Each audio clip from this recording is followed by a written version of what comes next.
Channel road to history. आज के इस वीडियो में हम प्रथम विश्व युद्ध के दायित्व पर चर्चा करेंगे। पहले भी मैं इस पर वीडियो डाला हूँ जिसमें अन्य देशों के दायित्व के बारे में कही गई है। आज हम बात करेंगे कि फ्रांस और ब्रिटेन इस युद्ध के लिए कितना जिम्मेदार था, उनका दायित्व क्या था। अगर हम फ्रांस की बात करें तो फ्रांस जो है वो रूस को बराबर समर्थन देता रहा।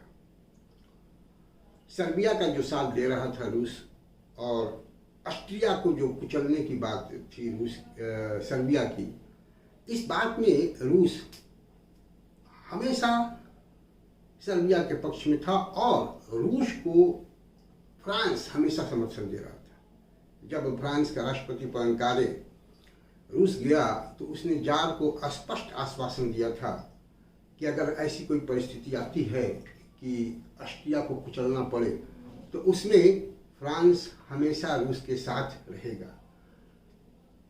यहाँ तक कि जब सैनिक लामबंदी रूस ने की तो उससे भी फ्रांस ने उसको नहीं रोका।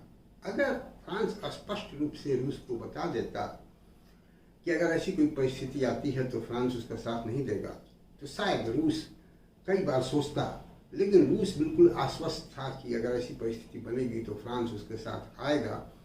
और इस आश्वासन के आधार पर रूस जो है वो सैनिक लामबंदी किया और सर्बिया को पूरी तरह से समर्थन देता रहा कि वो ऑस्ट्रिया से एक तनातनी का वातावरण, एक तनातनी रखे। तो हम ये कह सकते हैं कि फ्रांस की जो ये रूस को आश्वासन देने की बात थी, उसको पूरी तरह से समर्थन देने की बात थी, इस बात ने भी इस युद्ध को जन्म दिया और इसके लिए फ्रांस पूरी तरह से जिम्मेदार है। फ्रांस अगर ऐसा ना करता तो रूस सर्बिया के पक्ष में युद्ध में नहीं कूदता। तो हम फ्रांस को भी इस दायित्व से बरी नहीं कर सकते। अगर हम ब्रिटेन की बात करें तो ब्रिटेन का प्रधानमंत्री एडवर्ड ग्रे जो समय था, नो डाउट उसने शुरू के दिनों में बहुत प्रयास किया कि युद्ध ना हो। हालांकि जो जर्मनी के हठपूर्ण नीति के कारण सफल ना हुआ, फिर भी हम ब्रिटेन को दोष मुक्त नहीं कर सकते। एडवर्ड ग्रे को उस वक्त दो काम करने चाहिए थे।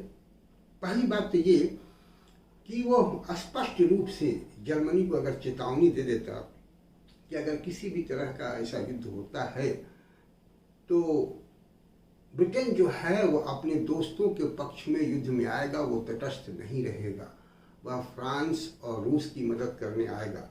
और जब ऐसी बात अगर होती, स्पष्ट चेतावनी अगर जर्मनी को मिल जाती, तो हो सकता है कि जर्मनी पूरी ताकत से ऑस्ट्रिया पर दबाव बनाता कि वो सर्बिया से एक समझौता कर ले, किसी भी तरह का युद्ध ना करे। इसलिए कि जर्मनी ब्रिटेन से युद्ध करने की स्थिति में अभी भी नहीं था और ब्रिटेन के इस थ्रेटनिंग को वो हल्के में नहीं लेता। लेकिन एडवर्ड ग्रे ने ऐसा नहीं किया। या दूसरी बात, एडवर्ड ग्रे ऐसा कर सकते थे कि फ्रांस और रूस को चेतावनी देते कि अगर इस तरह का कोई युद्ध होता है तो ब्रिटेन तटस्थ रहेगा, वो न्यूट्रल रहेगा, वो किसी के पक्ष में नहीं आएगा। और अगर ऐसी बात होती तो रूस आर्मी मोबिलाइजेशन करने के पहले, सैनिक लामबंदी करने के पहले 10 बार सोचता। रूस को चूंकि पता था कि अगर ऐसी कोई भी स्थिति आती है तो फ्रांस तो साथ देगा ही, ब्रिटेन भी साथ देगा, और इस बल पर वो ज़्यादा उछल रहा था।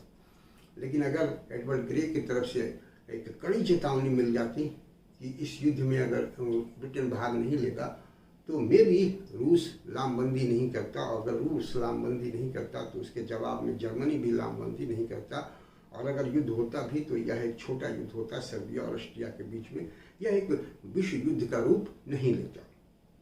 हाँ, ये सही है कि एडवर्ड ग्रे की भी कुछ वैधानिक समस्याएं थी। जो मंत्रिमंडल था वो पूरी तरह से उनके पक्ष में नहीं था। ब्रिटेन का जो जनमत था वो भी बड़ा अनिश्चित था, और ब्रिटेन की जनमत जो है वो जर्मनी को इस चीज़ के लिए दोषी मान रहा था, और उनका मानना था कि जर्मनी जो है, जर्मनी को कुचलना या जर्मनी को सबक सिखाना जरूरी है। तो ये सब कुछ समस्याएं एडवर्ड ग्रे के साथ थी। मंत्रिमंडल भी उनके पक्ष में अगर रहता पूरी तरह से तो शायद वो एक अलग परिस्थितियां बनती। फिर भी हम ब्रिटेन को इसके लिए दोष मुक्त नहीं कर सकते हैं। उसकी एक चेतावनी, या वो चेतावनी जर्मनी को देते या अपने मित्रों को दे देते, तो वो चेतावनी काफ़ी थी इस युद्ध को रोकने के लिए, लेकिन ब्रिटेन ने ऐसा काम नहीं किया। इसलिए हम ये नहीं कह सकते कि ब्रिटेन बिल्कुल दोष मुक्त है, वह भी इस युद्ध के लिए दोषी है कहीं ना कहीं, इसलिए कि उस समय वो सबसे बड़ी यूरोपीय ताकत थी और वो चाहता तो वो इस युद्ध को रोक सकता था। तो इस तरह से अगर हम देखें तो किसी भी देश को हम पूरी तरह से दोष मुक्त नहीं कर सकते हैं, चाहे वो फ्रांस हो, ब्रिटेन हो, रूस हो, ऑस्ट्रिया हो, सर्बिया हो। हर देश ने अपनी भूमिका निभाने में एक असफलता दिखलाई, वो पूरी तरह से सफल नहीं रहे, या यूँ कहें कि जो भी प्रयास सबने किया वो बहुत देर से किया, शुरू से प्रयास नहीं किया गया। अगर कोई भी ईमानदारी से शुरू से प्रयास करता तो हो सकता था कि ये युद्ध जो है एक छोटा युद्ध बन होता, यह विश्व युद्ध का रूप नहीं लेता। इसलिए हर देश, चाहे वो बड़ा देश हो या छोटा देश हो, कहीं ना कहीं इस युद्ध के लिए जिम्मेदार है। सिर्फ जर्मनी को हम इस युद्ध के लिए दोषी नहीं कर सकते हैं।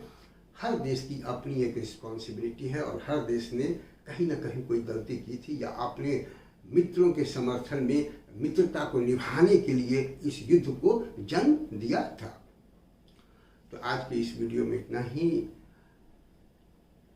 मुझे उम्मीद है कि आपको ये अच्छा लगेगा, आपके लिए हेल्पफुल भी रहेगा। अच्छा लगे तो आप इसको देखें, अपने दोस्तों को सजेस्ट करें और मेरे चैनल को सब्सक्राइब करें। See you again with a new video with a new topic. Thank you for watching me.